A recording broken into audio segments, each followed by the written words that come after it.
it chapter by chapter, one bite at a time.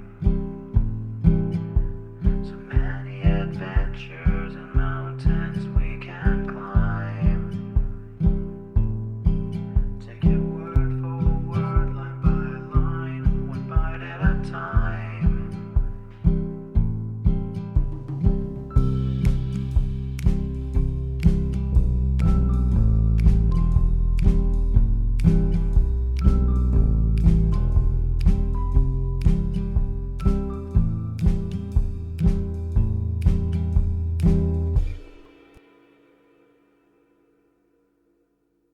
Welcome to Bite at a Time Books, where we read you your favorite classics one bite at a time.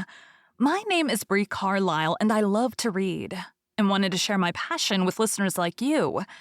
If you want to know what's coming next and vote on upcoming books, sign up for our newsletter at biteatatimebooks.com.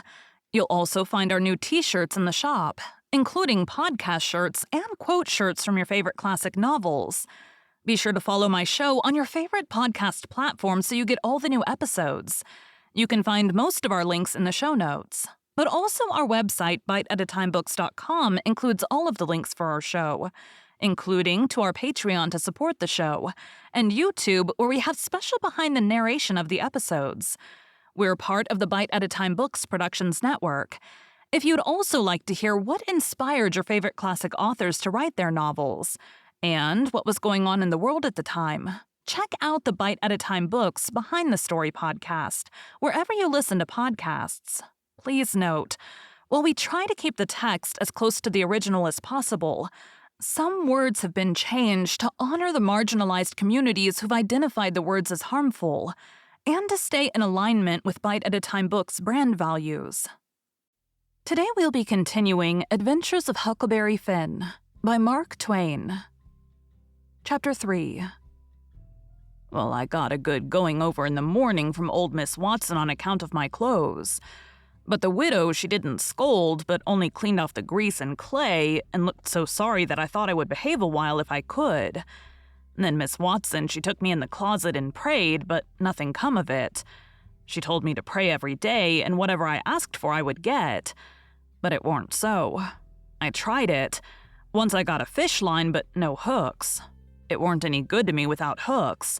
I tried for the hooks 3 or 4 times, but somehow I couldn't make it work. By and by, one day I asked Miss Watson to try for me, but she said I was a fool.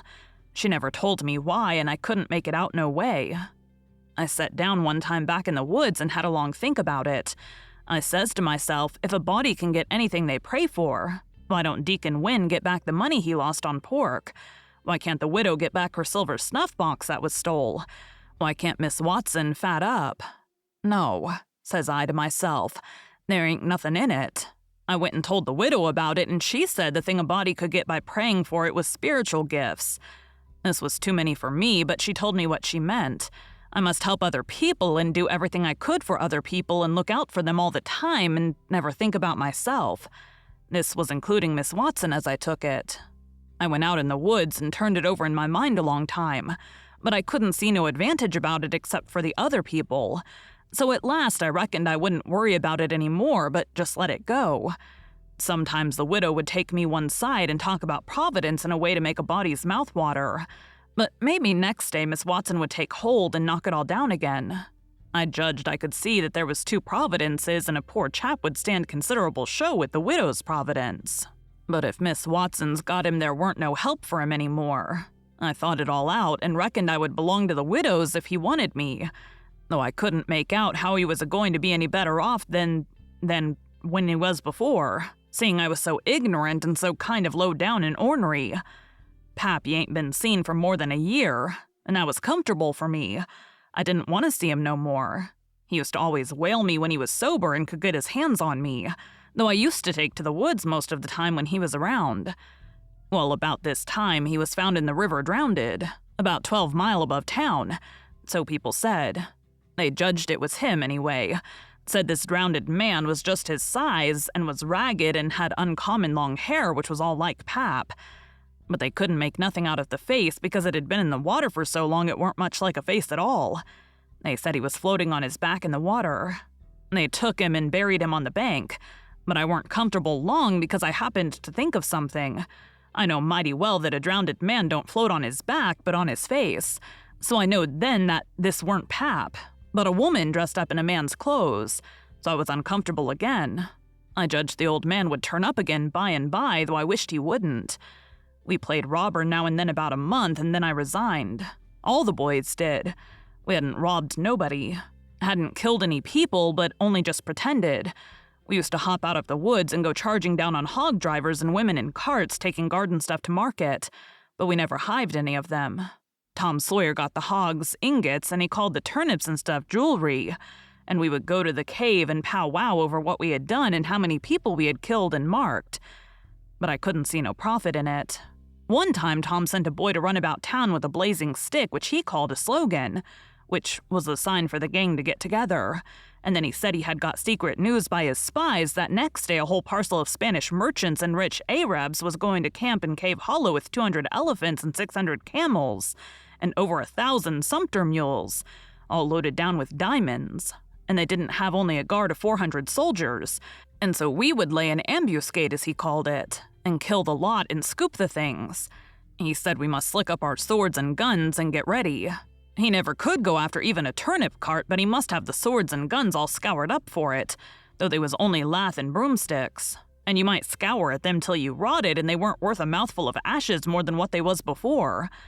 I didn't believe we could lick such a crowd of Spaniards and Arabs, but I wanted to see the camels and elephants, so I was on hand next day, Saturday, in the ambuscade. And when we got the word, we rushed out of the woods and down the hill. But they weren't no Spaniards and Arabs, and there weren't no camels nor no elephants.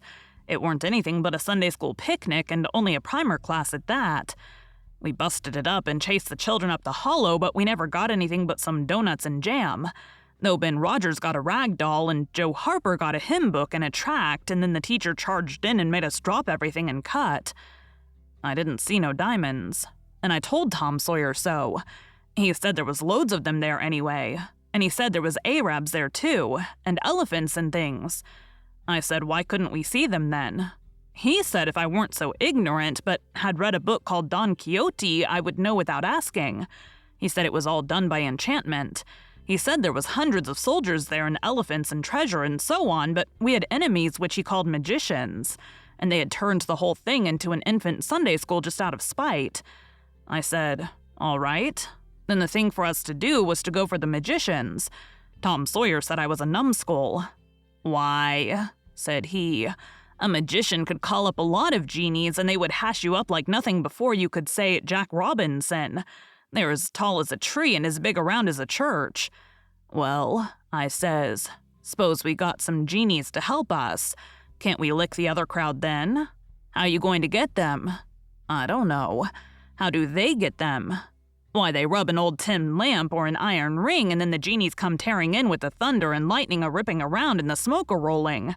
And everything they're told to do, they up and do it.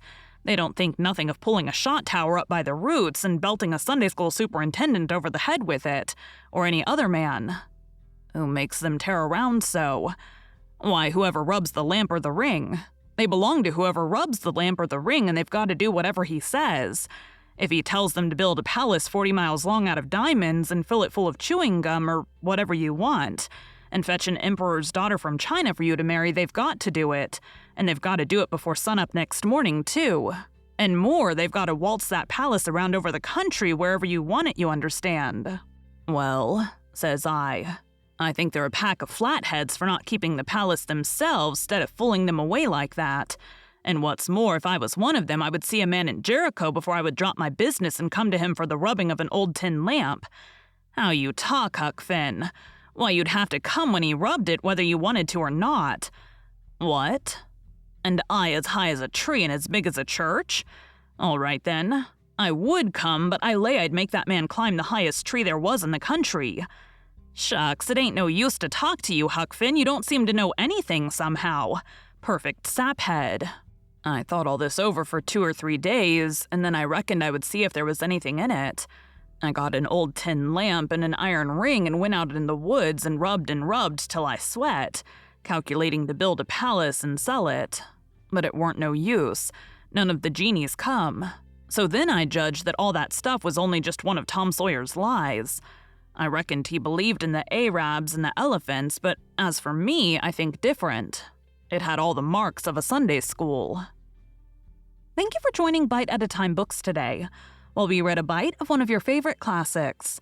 Again, my name is Bree Carlile, and I hope you come back tomorrow for the next bite of Adventures of Huckleberry Finn. Don't forget to sign up for our newsletter at biteatatimebooks.com and check out the shop. You can check out the show notes or our website, biteatatimebooks.com, for the rest of the links for our show. We'd love to hear from you on social media as well.